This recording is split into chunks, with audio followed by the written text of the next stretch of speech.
At Sunday lunch, my daughter-in-law said, she only comes here for the food. But when she saw who had donated the Christmas hamper for the whole family, she was speechless. Your presence here means so much to me.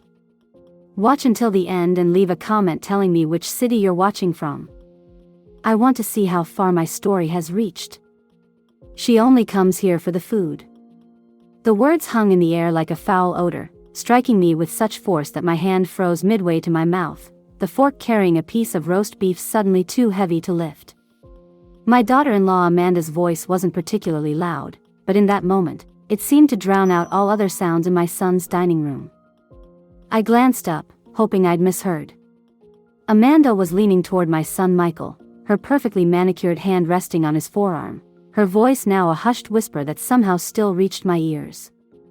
Every Sunday, like clockwork. Never brings anything. Just eats and leaves. Michael shifted uncomfortably but said nothing. I watched his eyes dart toward me, then quickly away, his silence more painful than anything Amanda could have said. I set my fork down with deliberate care, trying to control the trembling in my hands. 3 years a widow, and this was what I'd become to them? A burden? An obligation? The unwanted Sunday guest who overstayed her welcome. Would anyone like more potatoes? I asked, my voice steady despite the knot forming in my throat. No one responded. The conversation had already moved on to summer vacation plans I was clearly not included in. I excused myself quietly and walked to the guest bathroom, locking the door behind me. Only then did I allow the tears to come, silent and hot against my cheeks. I caught my reflection in the mirror, gray hair I'd stopped coloring after Frank died, lines around my eyes that seemed to have deepened overnight, and a look of confusion that made me appear older than my 55 years. What had happened to my family? When Frank was alive, our home had been the gathering place, Christmas dinners, 4th of July barbecues, impromptu weekend get-togethers. Now, 3 years later, I was lucky to receive a perfunctory Sunday lunch invitation. And apparently, even that was too much. I splashed cold water on my face, careful not to smudge what little makeup I still bothered to apply these days. Taking a deep breath, I straightened my shoulders and practiced a smile that didn't reach my eyes. It would have to do. When I returned to the table, dessert was being served, store-bought apple pie that couldn't compare to the ones I used to bake from scratch. No one had waited for me. Everything okay, Mom? Michael asked, a hint of genuine concern in his voice that gave me a flicker of hope. Before I could answer, Amanda interjected. Probably just tired. You know how it is at her age. At her age. I was 55, not 85. I worked part-time at the library, volunteered at the community garden, and could still outpace most of my book club friends on our morning walks. I'm fine, I said, forcing brightness into my voice. Just a call from my neighbor about watering my plants. The lie came easily, and no one questioned it. Why would they? I had become peripheral in their lives, the obligatory Sunday guest whose feelings weren't worth considering. As I picked at my dessert, I remembered all the Sunday meals I had prepared over the years. The roasts that took hours, the homemade pies cooling on the windowsill, the special dishes I made just because they were Michael's favorites. I remembered how Frank would squeeze my hand under the table, a silent acknowledgement of the love that went into every meal. When had that stopped mattering? The remainder of lunch passed in a fog. I smiled at appropriate moments, nodded at the right times, but inside, something had shifted. The wound of Amanda's casual cruelty had cut deeper than she could know, but it had also awakened something in me, a realization that I had allowed myself to become invisible. As I prepared to leave, Michael gave me a quick, perfunctory hug. See you next Sunday, Mom. I paused, my hand on the doorknob. Actually, I'm not sure. I might have other plans. A flicker of surprise crossed his face, the first genuine reaction I'd seen all day. Oh. Well, let us know. I nodded, already knowing I wouldn't call. It was time to stop waiting for invitations that came from obligation rather than love. Time to stop being the woman who only comes here for the food. Driving home to my empty house, I felt the weight of loneliness pressing down, but also something else, a quiet determination forming beneath the hurt. They thought they knew who I was, but they'd forgotten.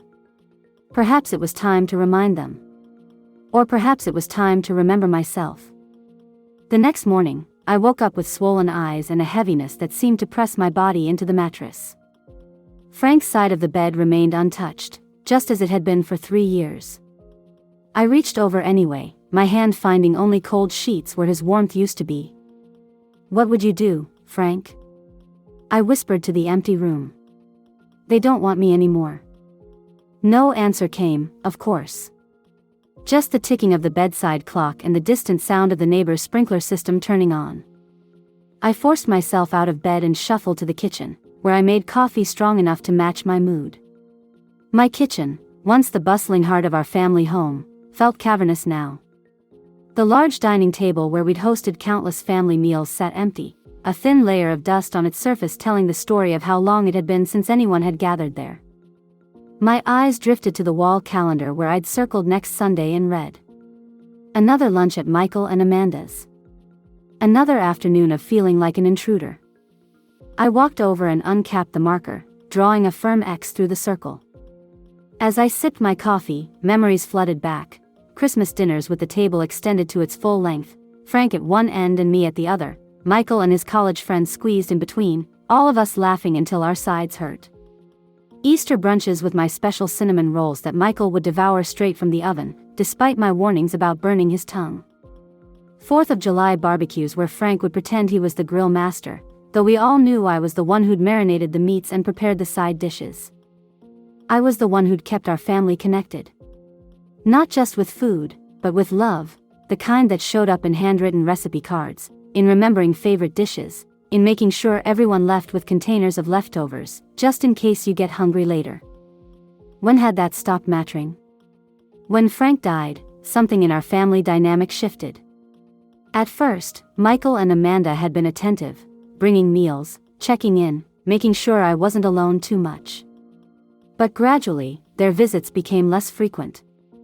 Their calls, shorter. The invitations to their home, more obligatory than genuine. I'd tried to maintain our traditions. For the first year after Frank's death, I'd still hosted Sunday dinners at my house. But Amanda always had an excuse for why they couldn't stay long, and eventually, it seemed easier to accept their invitation instead, to become the guest rather than the host.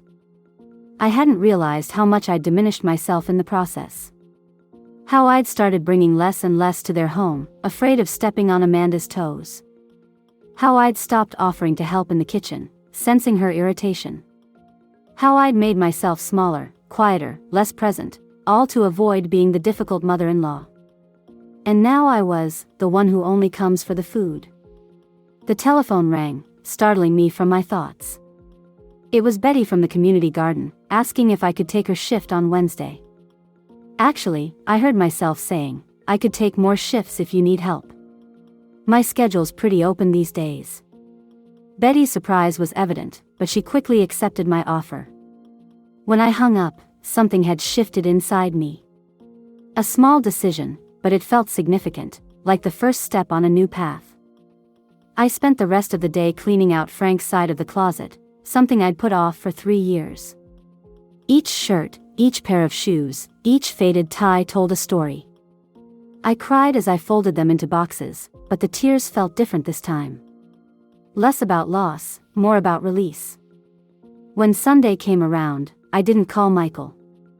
Instead, I drove to the community center and signed up for a pottery class I'd been eyeing for months. The instructor, a woman about my age with clay-stained hands and a welcoming smile, showed me how to center my clay on the wheel. The secret, she said, is to find your own center first. The clay can feel when you're off balance. I thought about her words that evening as I sat alone on my patio, watching the sunset paint the sky in shades of pink and gold. Finding my center. I'd lost it somewhere in the grief of losing Frank, in the slow estrangement from my son, in the subtle disdain from my daughter-in-law. My phone rang at 7:30. Michael's number flashed on the screen. "Mom? Everything okay? We waited for you at lunch." I took a deep breath before answering. I'm fine, Michael. I decided to take a pottery class instead. Silence on the other end. Then, a pottery class? Since when do you do pottery? Since today, I replied, surprised by the steadiness in my voice. I'm trying some new things. Oh. He sounded genuinely confused. Well, will you be here next Sunday?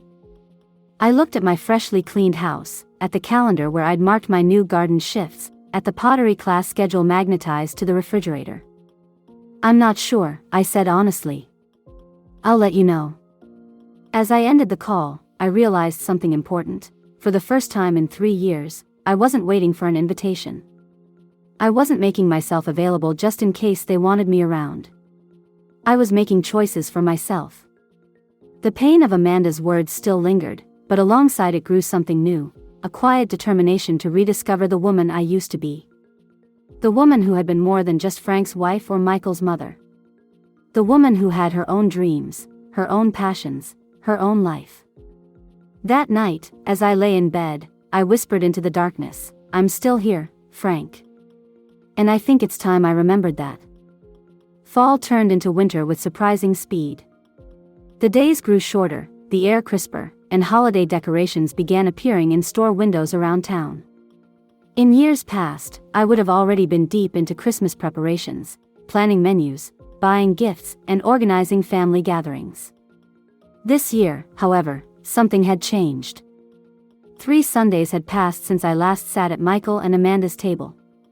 3 weeks of pottery classes, community garden shifts, and quiet dinners with new friends from my book club. Michael had called twice, brief, awkward conversations that ended with vague mentions of getting together soon. Amanda hadn't called at all. I was sitting in Pastor Jim's office at the First Community Church, warming my hands on a mug of tea as sleet tapped against the windows. The church's annual Christmas basket program was in full swing, and I'd volunteered to help coordinate donations. We're hoping to provide for 30 families this year, Pastor Jim explained, sliding a folder across his desk. But we're still short on volunteers and donations. I flipped through the lists of needed items, canned goods, winter clothing, toys, gift cards. Each basket would be personalized for the receiving family, with special attention paid to children's wish lists and dietary needs. I'd like to sponsor a family myself, I said, the idea forming even as I spoke it. In addition to volunteering. Pastor Jim smiled, his eyes crinkling at the corners.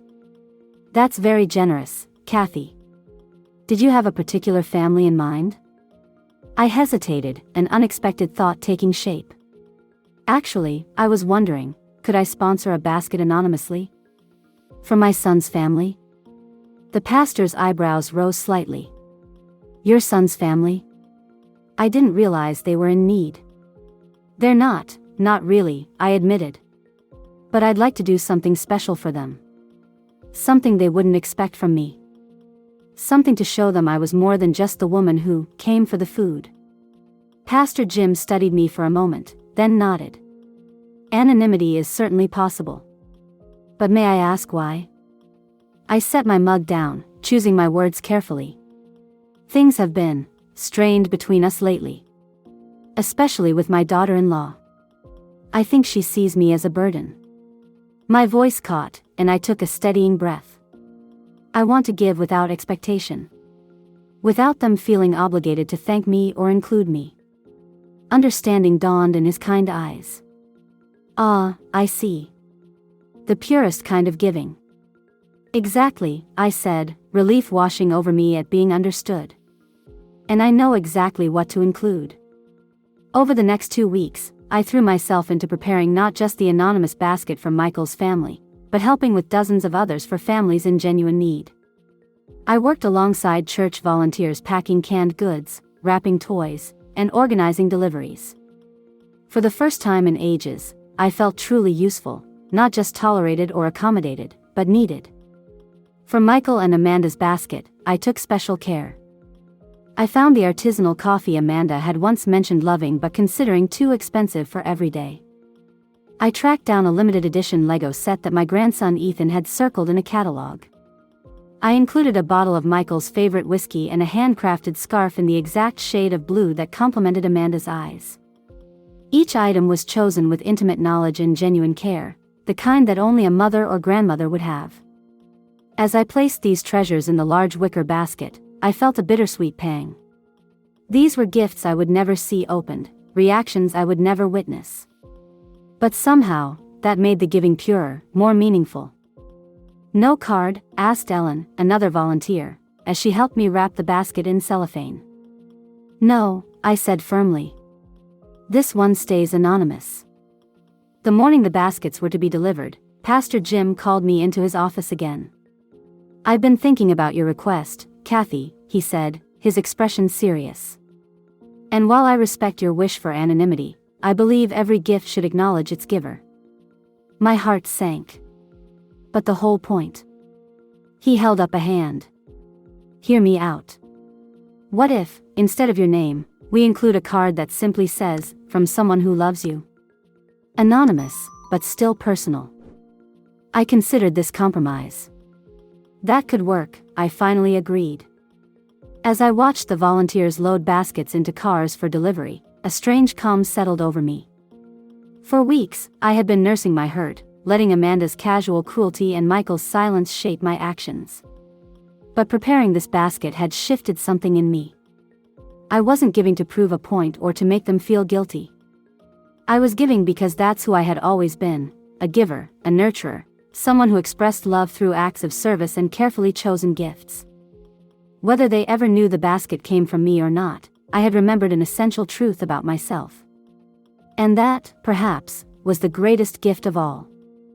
That evening, as I hung a simple wreath on my front door, my phone rang. It was Michael. "Mom," he said, his voice unusually tentative. "We were wondering if you'd like to join us for Christmas Eve dinner."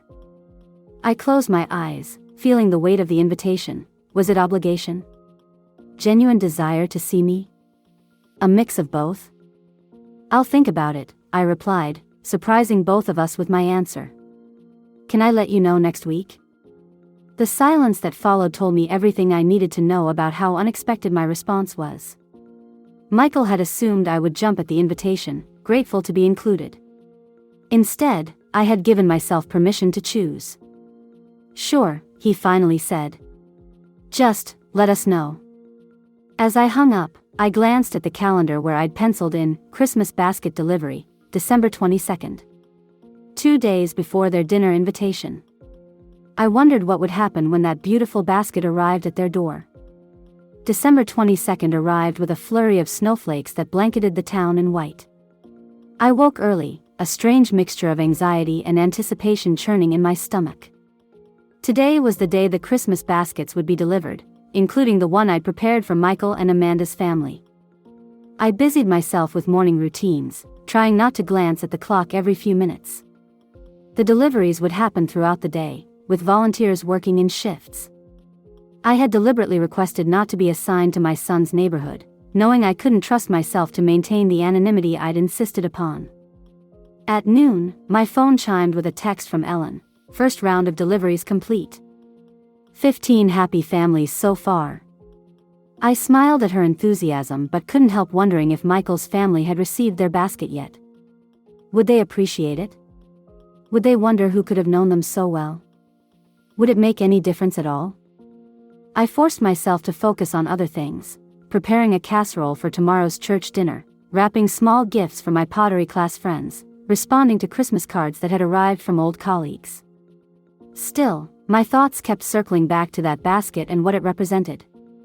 The truth was, I wasn't just giving anonymously out of pure selflessness.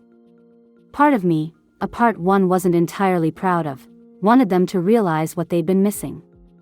Wanted them to see the thoughtfulness, the attention to detail, the love that I'd always put into our family gatherings.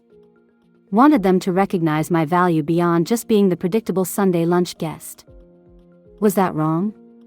Was I using generosity as a weapon of sorts? The question haunted me as I drove to the church that afternoon for the volunteer appreciation tea. The parish hall was festive with garlands and twinkling lights, and the atmosphere was cheerful as volunteers shared stories from their deliveries. You should have seen the children's faces when they saw the toys, one woman gushed. Absolute magic. A single mother burst into tears when she realized the basket included gift cards for winter boots for all 3 of her kids, another reported. Their stories put my own motivations into sharp perspective. These families had genuine needs, financial struggles, health crises, unexpected hardships. My son's family had none of these concerns. Their lives were comfortable, secure. My anonymous gift wasn't addressing a material need, it was addressing an emotional one. Mine. I slipped away from the gathering early, suddenly needing solitude. The snow had stopped, leaving the world hushed and pristine as I drove home. Inside, I switched on only a single lamp and curled up in Frank's old armchair by the window, watching darkness settle over the winter landscape. What am I really doing? I whispered to myself. The phone rang, startling me from my thoughts. It was Michael. My heart hammered as I answered. "Mom," he said, his voice oddly tight. "Something strange happened today." I swallowed hard. "Oh. We got this Christmas basket. Delivered by someone from your church. It's incredible, Mom. Everything in it is exactly what we love. There's this coffee Amanda's been talking about, and Ethan's Lego set that's been sold out everywhere, and even a bottle of that small batch whiskey I mentioned months ago." I remained silent, my grip tightening on the phone. "The card just says, from someone who loves you. But it has to be from you, right? Who else would know us this well?" I closed my eyes, conflicting emotions washing over me. The desire to be acknowledged warred with my original intention to give without recognition. "The thing is," Michael continued, his voice softening, "it made us realize, we haven't been very attentive lately, have we? We've taken you for granted." The words I'd longed to hear, yet they left me feeling strangely hollow. Was this what I wanted? Appreciation extracted through what felt increasingly like manipulation. "It's a lovely basket," I said carefully. "But I'm not sure who sent it." "Mom," Michael sighed. "Come on. It's obviously from you." I gripped the phone tighter. "Does it matter who it's from? Isn't the important thing that someone thought of you? That someone took the time to choose things specifically for your family?" Silence stretched between us, heavy with unspoken questions. "I guess," he finally said. "But it's weird. If it is from you, why wouldn't you just tell us?" "Maybe," I ventured, my voice barely above a whisper, "maybe sometimes people give without needing credit. Maybe sometimes the gift itself matters more than who it's from." Another pause, longer this time. "Are you coming for Christmas Eve dinner?" he asked, changing the subject. I hadn't decided yet. Part of me longed for the familiar comfort of family on Christmas, even a family that had made me feel increasingly peripheral. Another part recognized that accepting would simply reset the cycle, without addressing the underlying issues. "I'm still considering it," I answered truthfully. "I'll let you know tomorrow." After we hung up, I sat in the darkened room for a long time, wrestling with my mixed emotions. The basket had clearly touched them, made them reconsider how they'd treated me. Wasn't that what I wanted? But the realization that had been building in me over the past weeks crystallized. I didn't want to be valued only through grand gestures or expensive gifts. I wanted to be seen, truly seen, for who I was, day in and day out. The mother who had raised Michael with endless love. The woman who had built a life with Frank and was now painstakingly rebuilding one without him. The person who had worth beyond what she could provide to others. The Christmas basket had been intended as a selfless gift, but I now recognized the complicated truth: nothing was ever that simple. Love, family, forgiveness, all were messy, tangled with expectations and history and hurt. Tomorrow, I would need to decide about Christmas Eve dinner. But tonight, I had confronted a more difficult truth: the path forward wasn't about proving my worth to them. It was about remembering it myself. Christmas Eve morning arrived with pristine snow and brilliant sunshine that sparkled off every surface. I woke early, having finally made my decision about Michael's dinner invitation after a restless night. I would go, not out of obligation or desperation for connection, but with new boundaries and a clearer sense of self. I spent the morning preparing a cranberry orange bread to bring, an old family recipe that Frank had loved. As the sweet, citrusy scent filled my kitchen, I felt his presence more strongly than I had in months. "I'm finding my way, Frank," I whispered, wrapping the still warm loaf in a festive dish towel. The phone rang as I was putting on my coat. It was Pastor Jim. "Merry Christmas Eve, Kathy," he said cheerfully. "I hope I'm not catching you at a bad time." "Not at all," I assured him. "I'm just getting ready to head to Michael's for dinner." "Wonderful. That's partly why I'm calling. I wanted to let you know that I just got off the phone with your son." My hand froze on my scarf. "You did?" "Yes, he called the church office this morning. He was quite persistent about finding out who had sent that Christmas basket." Pastor Jim's voice held a note of apology. "I hope you'll forgive me, Kathy, but I told him the truth. I thought it was important that he know." A complicated mixture of emotions washed over me: disappointment that my anonymity had been broken, anxiety about how Michael had received the news, and beneath it all, a strange relief. The truth was out. "It's all right," I assured Pastor Jim. It was a gift, after all. Not a secret to be kept forever. After we said goodbye, I sat on the edge of my bed, coat still on, wondering what reception awaited me at Michael's home. Would there be gratitude? Resentment at my attempt at anonymity? Or worst of all, pity? The drive to their house took longer than usual, the roads still slick from yesterday's snow. Christmas lights adorned nearly every home, and through windows I caught glimpses of families gathered together, laughing, embracing, sharing meals. Once, that had been us. Could it be again, but on different terms? When I pulled into Michael's driveway, I was surprised to see him waiting on the front porch despite the cold, no coat over his sweater. He hurried down the steps as I parked, reaching my door before I could even gather my purse and the bread. "Mom," he said as I stepped out, his voice tight with something I couldn't quite identify. "Pastor Jim called. He said he told you he spoke with me." I nodded, clutching the wrapped bread like a shield. "He did. Why didn't you tell us the basket was from you?" Michael asked, his breath forming clouds in the frosty air. "Why keep it a secret?" I looked at my son, really looked at him, seeing not just the man he'd become but the boy he'd been. The child who had once looked at me with such uncomplicated love and trust. Somewhere along the way, that had gotten lost. We'd both let it happen. "Because," I said slowly, choosing my words with care, "I wanted to give without expectation. Without strings. Without it being about me at all." I paused, gathering courage. "And because, lately, it's felt like my presence in your lives is more of an obligation than a joy." Michael flinched as if I'd struck him. "Mom, that's not. She only comes here for the food." I quoted Amanda's words, which had been etched into my heart for months now. "That's what Amanda said about me that Sunday. And you didn't disagree." His face fell, color draining away. "You heard that?"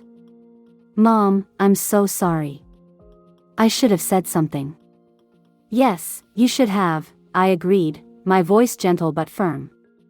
"Just like I should have spoken up about how isolated I've felt since your father died, instead of making myself smaller and quieter to avoid being a burden." He stared at me, really seeing me perhaps for the first time in years. "I had no idea you felt that way." "I know. That's on both of us." The front door opened, and Amanda appeared, her expression unusually subdued. "Kathy? Would you like to come inside? It's freezing out here." I followed them into the house, which was warm and fragrant with cooking smells. Ethan came running, flinging himself at my legs. "Grandma!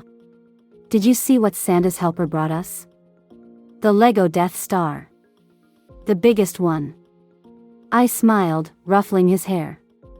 "That's wonderful, sweetheart." Amanda gestured toward the living room, where the basket I'd prepared sat prominently on the coffee table, its contents arranged around it. "We need to talk about this." "Yes," I agreed, setting down my bread and removing my coat. I think we do. We sat, an awkward triangle of tension. Amanda spoke first, her voice uncharacteristically hesitant. Pastor Jim told us it was you. That you specifically requested to remain anonymous. She twisted her wedding band nervously. Why would you do that? Especially after what I said. That's exactly why, I replied. I didn't want you to feel obligated to thank me or include me. I just wanted to give something meaningful to the people I love, regardless of how they feel about me. The room fell silent except for Ethan's distant play noises from the kitchen. Michael cleared his throat. Mom, about what Amanda said, what you heard, we were having a rough morning. Ethan had been sick all night, Amanda was exhausted, I was stressed about work. No, Amanda interrupted, surprising us both. No excuses, Michael. She turned to me, her eyes suspiciously bright. What I said was cruel and untrue. And the worst part is, I knew it even as I said it. You've never been anything but generous with us, Kathy. The basket just drove that home in the most humbling way possible. Her honesty startled me. This wasn't the Amanda I'd come to know, defensive, territorial, always positioning herself as the perfect wife and mother. This was someone new. Someone real. The thing is, she continued, a tear slipping down her cheek, I've always been intimidated by you. By the way Michael talks about his childhood, the traditions you created, the way you and Frank had this perfect marriage. I felt like I could never measure up. I almost laughed at the irony. Perfect? Oh, Amanda. Frank and I fought like cats sometimes. We had hard years, betrayals we had to forgive, disappointments we had to overcome.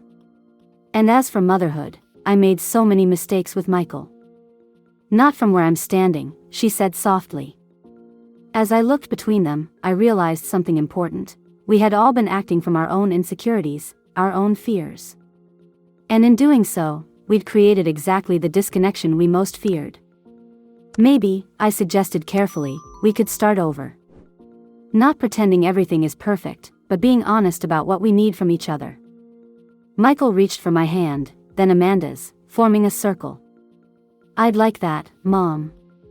I've missed you. The real you, not just the Sunday lunch version. For the first time in months, I felt something like hope unfurling in my chest. Christmas dinner that evening was different from any we'd shared before. Not because of the food, which was Amanda's usual fare, slightly overdone turkey, box stuffing, canned cranberry sauce, but because of the honesty that now sat with us at the table, an unexpected but welcome guest. Would you say grace, Mom? Michael asked, reaching for my hand on one side and Amanda's on the other. I nodded, closing my eyes as the circle completed with Ethan's small fingers clasping mine. Thank you, Lord, for this food and for the hands that prepared it. Thank you for family, not perfect, but real. And thank you for second chances. Amen. Amen, they echoed, and when I opened my eyes, I caught Amanda wiping away a tear. Dinner wasn't magically transformed into a scene from a holiday movie. We still had awkward pauses. Ethan still complained about Brussels sprouts. Michael still checked his phone more often than was polite. But beneath the ordinary imperfections was something new, a willingness to see each other as we truly were, not as we wished each other to be. After dessert, as Amanda and I cleared dishes together, she paused, hands deep in soapy water. I meant what I said earlier, Kathy. I really am sorry. I know, I said, accepting a wet plate from her. But I've been thinking about it, and I owe you an apology too. She looked genuinely surprised. For what? For not being honest about how I was feeling. For letting resentment build instead of speaking up. And for trying to be the perfect mother-in-law instead of a real person with real needs. Amanda considered this as she scrubbed a stubborn bit of gravy from a serving spoon. I guess we've both been playing roles instead of being ourselves. Exactly, I agreed. And roles are exhausting to maintain. She smiled, a genuine smile that reached her eyes. So where do we go from here? It was a good question, one I'd been asking myself all evening. The hurt of past months couldn't be erased with a single conversation, a single dinner. Trust would need to be rebuilt, new patterns established. I think, I said carefully, we start by being honest about what we need from each other. And what we can realistically give. Later that evening, as Michael walked me to my car, snowflakes began to fall again, soft and silent in the glow of Christmas lights. "Will you come for New Year's, Mom?" he asked, helping me into my coat. "We usually have a few friends over, nothing fancy." The old me would have immediately said yes, grateful for any inclusion. The new me paused to consider what I truly wanted. "Actually, I've made plans with some friends from my pottery class," I told him. "But I'd love to have you all over for dinner the following weekend, if you're free." Michael looked momentarily surprised, then nodded. "I'd like that." "Back to your house for Sunday dinner?" "Yes, but not every Sunday," I clarified gently. "Maybe once a month?" "I'm building a life that includes all of you, but isn't centered only around you." He studied me in the porch light, snowflakes catching in his dark hair so like his father's. "You seem different, Mom. Stronger somehow." "I am," I agreed. "Losing your father forced me to rebuild myself. I just lost my way for a while, trying to hold on to what was familiar." Michael hugged me then, a real embrace, not the perfunctory one he'd been offering for years. "I'm glad you found your way back." "So am I whispered into his shoulder. "So am I." The following months brought gradual but meaningful changes to our family dynamic. True to my word, I hosted Sunday dinner once a month, taking pleasure in cooking again but no longer defining my worth by it. The other Sundays, I filled with activities that nourished me: pottery class, which had evolved from a distraction to a genuine passion, volunteer work at the community garden, book club meetings that often stretched late into the evening with laughter and deep conversation. Amanda and I developed a different kind of relationship, not the effortless closeness I'd once imagined, but something honest and respectful. She began calling occasionally, just to chat or ask advice about something Ethan was going through. When I offered suggestions, she sometimes took them, sometimes didn't, and I learned to be okay with that. Michael seemed to rediscover his appreciation for family traditions, asking for recipe cards and stories about his childhood that he could share with Ethan. We started a new tradition of our own, meeting for breakfast, just the two of us, once a month. In those quiet moments over coffee, we rebuilt the connection that had frayed, speaking honestly about our lives, our fears, our hopes. Spring came, melting away the last traces of winter. I stood in my garden, turning over soil for new plantings, when my phone rang. It was Ellen from church. "We're starting to plan this year's Christmas basket program," she said, her enthusiasm infectious even through the phone. "Pastor Jim suggested you might want to head up the committee. After the incredible work you did last year, everyone agreed you'd be perfect." I looked around my garden, at the space I'd created, the life I'd built for myself out of grief and loneliness.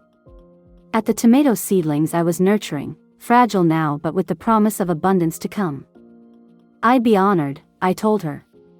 "But with one condition: I want to make sure every basket has a card identifying who it's from. Every gift deserves to be acknowledged." After we hung up, I sat on my garden bench, thinking about how far I'd come since that Sunday lunch when I'd heard myself reduced to someone who only comes for the food. The pain of that moment had forced me to confront hard truths, not just about how others saw me, but about how I saw myself. I had needed to remember my own value, independent of what I could provide for others. Needed to rebuild not just my relationship with my family, but my relationship with myself. Frank's voice seemed to whisper on the spring breeze, "You found your way, Kathy girl." Yes, I had. Not back to what was, but forward to what could be. My family and I were learning a new way to love each other, not perfect, not without bumps and missteps, but authentic. We were seeing each other clearly now, beyond roles and expectations, in all our complicated humanity. And that, I reflected as I turned back to my garden, was the most valuable gift of all.